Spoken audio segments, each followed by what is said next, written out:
Hey guys, welcome back to ArtosisCasts.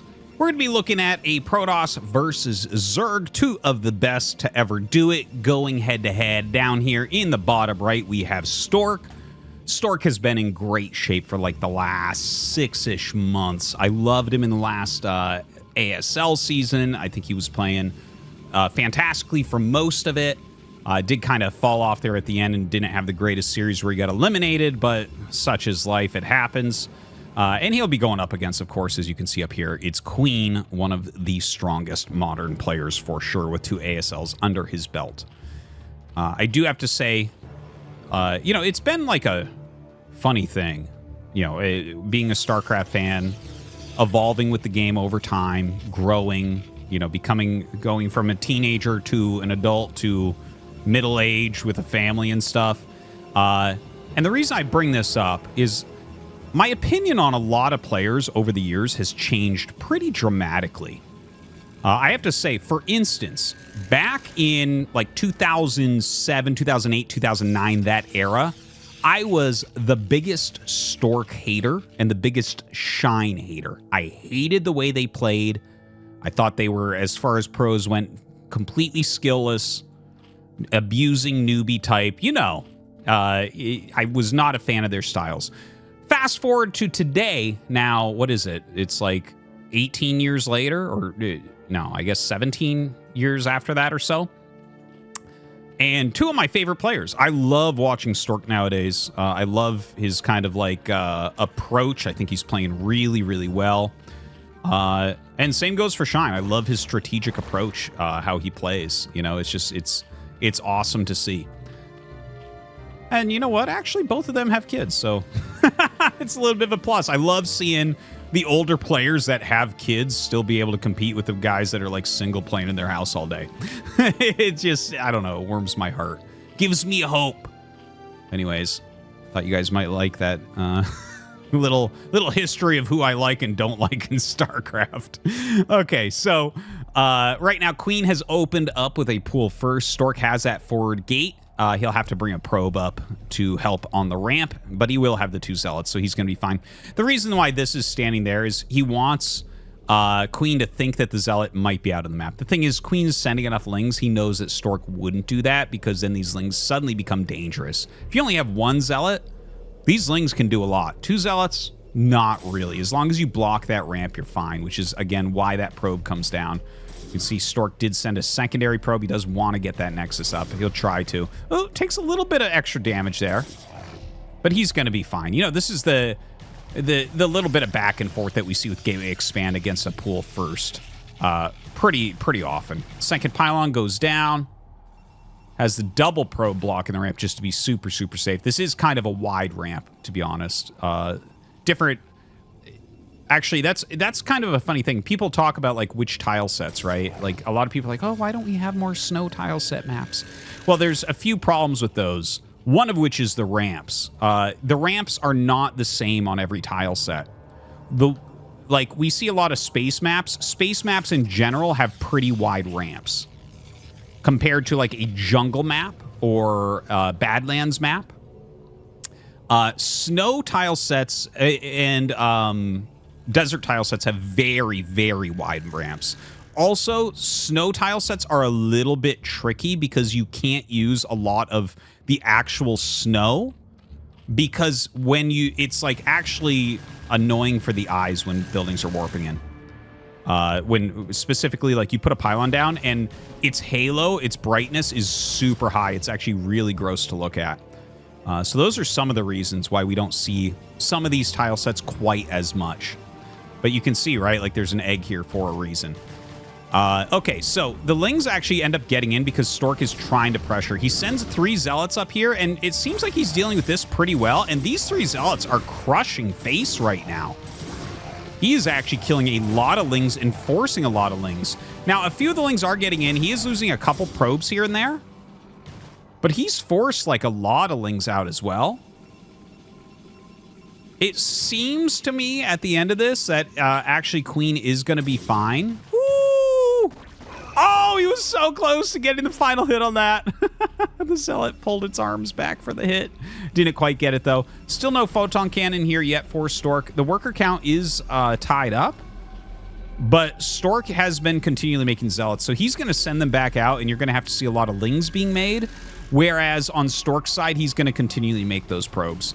So right now, he's just... Oh, my God, another goes down. That's so painful. Yeah, and he'll block that, so that finally he's going to get it. Okay, so as this cannon comes up, we should see Stork walk out with a good amount of Zealots. I think he's going to send all 4. It's like a pretty common thing to do. Already some more Lings have been made here. But Stork going to recover that probe count probably relatively quickly here. You basically don't want to miss a probe. Like, obviously, you need to get your Corsair out as quickly as possible. Just scout what's going on. He does have that cannon. It seems because Zergling's speed is done that Stork is playing this a little bit safe. Like, in a game that didn't have this much action so far, there's a world where he might just make a secondary cannon and then move out. Like, 2 cannons, you have to use a lot of speedlings to get by. And, of course, when they have speedlings and they're doing something like this, you never know if they have a bunch behind waiting for you to do something dumb like move out. So sometimes it's better to just play it safe there. But at the same time, you know, you have to be aware of the mind games where they might just get speed and have like 5 Lings and just be trying to threaten it so that they can drone. StarCraft's a tough game. Ooh, second Stargate. Okay, so this is actually an excellent read from Stork, and here's how he can read it really well. If you go Zergling speed, you can go Zergling speed into like a Hydralisk-based build, but you will definitely go Zergling speed into a Mutalisk-based build. So as long as he finds out that this is actually going to be Muta, which it is, like he doesn't have a Hydralisk Den yet, and he has a Senkin Gas, so we can definitely see it's going to be, but he's going to get up here, he's going to spot the Senkin Gas, he's going to fly over here, see no Hydralisk Den. Stork is going to feel very, very, very happy that he threw down the second Stargate. This is going to give him what he needs to get really far ahead in this game. Potentially. Obviously, a great Zerg like Queen. Once he realizes that it's 2 Stargate Corsair, there are preventative measures he can take. And that is not really as much like making spores as some people might think. That is not... You can't just make some anti-air structures and be like, yeah, I'm fine now. The Corsairs are doing much more than attacking Overlords, okay? What oftentimes will happen in a situation like this is the Zerg player will make a ton of Scourge to kind of keep them back and drone very heavily and then go into Mass Hydra and try to hit like maybe a pre-storm bust timing. So I would imagine that's what we're going to end up seeing. One peculiar thing to note is that he is not getting plus Carapace, which is normally something you do with Hydra or Mutalisk openers. There is a single spore that has gone down. I think that this is a nod towards DTs as well. It's not just like save my Overlords from Corsairs, just like I mentioned before, but also like, okay, we need to make sure we have a good point of defense. So definitely don't hate having that one spore there. Now, Mutas and Scourge going to the side. The Corsairs come in. Drones actually drilling out, and you can see he has been a little bit greedy here. The Spore is doing a good job. The Corsairs are going to easily clear everything over here. But as you can see, the Spore doesn't really kill anything. In the meantime, the Mutas do go for a counterattack. Now, unfortunately for Queen, he lost 1 Muta in here. So now he only has 4, so he can't one-shot probes. So that is a little bit of an issue. He can still kill a decent amount, but it's so different if you can one-shot him. The 5 is really the number you wanted to have. Maybe he should have made 6 before he went.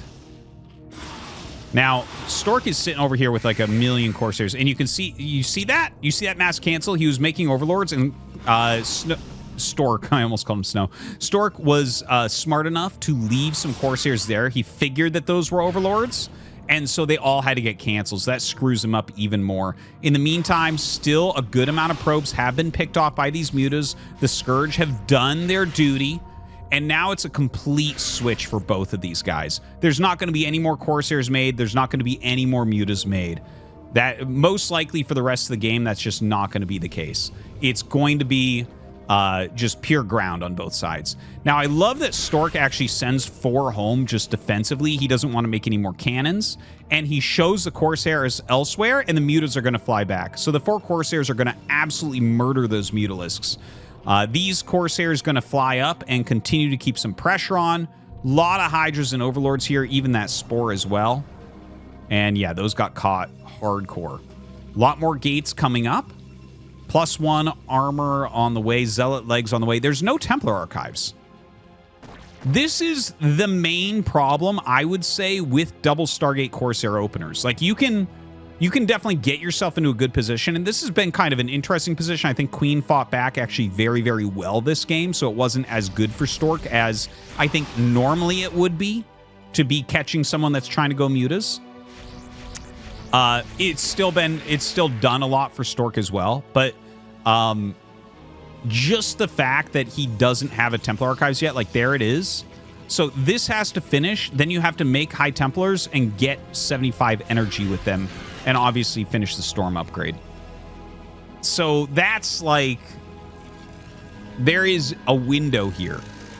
And this is most of the 2 Stargate Corsair games that we see that result in a loss for Protoss. It's specifically an attack that hits right before Psystorm. Look at the amount of Hydras he's making. His Hydralisk range is done. He's already got +1 attack. He's actually starting Lurker. That's kind of like a backup plan. A build like this, because again, you spent so much gas on Corsairs, and then you had to go into mass High Templars, your Robo is oftentimes going to be very late. So here's that pre-storm bust timing that I was talking about. There's a lot of Zealots here, but they're coming out single file. So Queen started the engagement very well.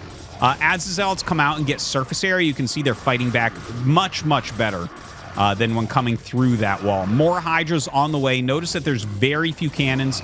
Psystorm is almost done. He's got 1 High Templar without enough energy.